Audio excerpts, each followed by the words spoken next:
order to record all possible photographic aspects of the atomic explosion from the ground, the Air Force, supported by the Army, the Navy, and the Marine Corps, built a camera tower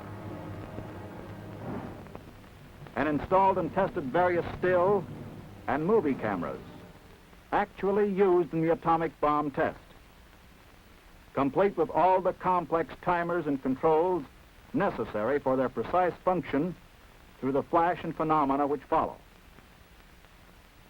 The tower housed various types of still and motion picture cameras for which it was necessary to have two sources of power.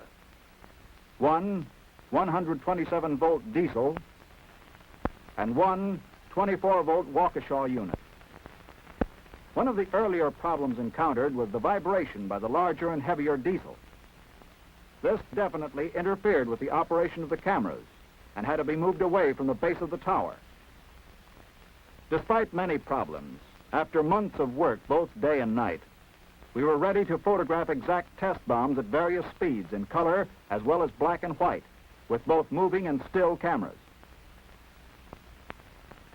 The actual impulse which fired the bomb was timed to arrive at this master relay at 0-1 minute, which in turn passed it on to various precise control units. These units set up a delay relative to the type of camera they were to operate.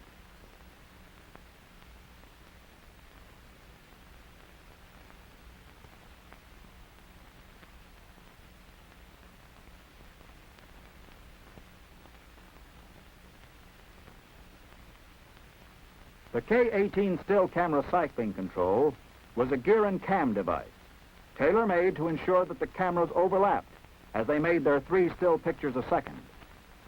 A similar control, also tailor-made for the K-24s, ensured overlapping coverage of 12 still pictures a second, while the high-speed Mitchell movie camera control was coupled to a rheostat, which brought the speed of the film from 0 to 96 frames per second gradually.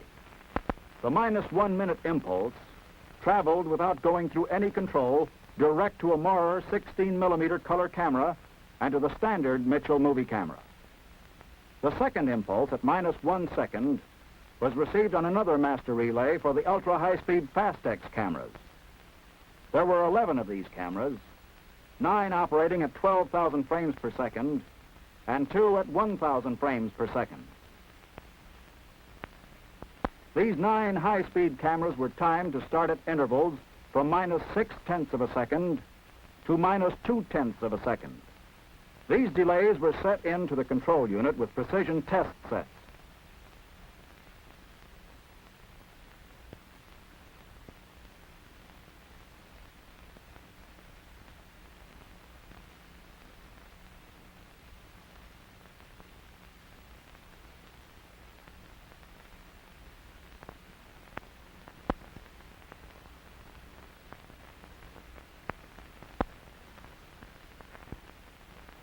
In this type of work, 1/2 second would be considered a relatively long delay.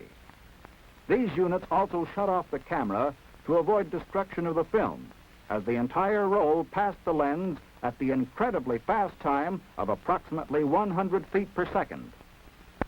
In order to accurately record and time the film as it traveled at this speed, a pulse generator of 1,000 cycles per second was used to record pips on the edge of all the ultra-high-speed film, thereby furnishing a yardstick to check any given frame as to the time it was exposed in relation to the flash and the phenomena. For practice tests, the fire control was in the tower, and cameras were focused on an M46 magnesium bomb as a target approximately 17,000 feet away. During these practice tests, all problems encountered were successfully overcome. All hoped-for results were achieved, which made possible a slow-motion picture of the actual action of the atom bomb. In this way, we may benefit the world with an understanding of an action, the comprehension of which is too fast for the normal eye.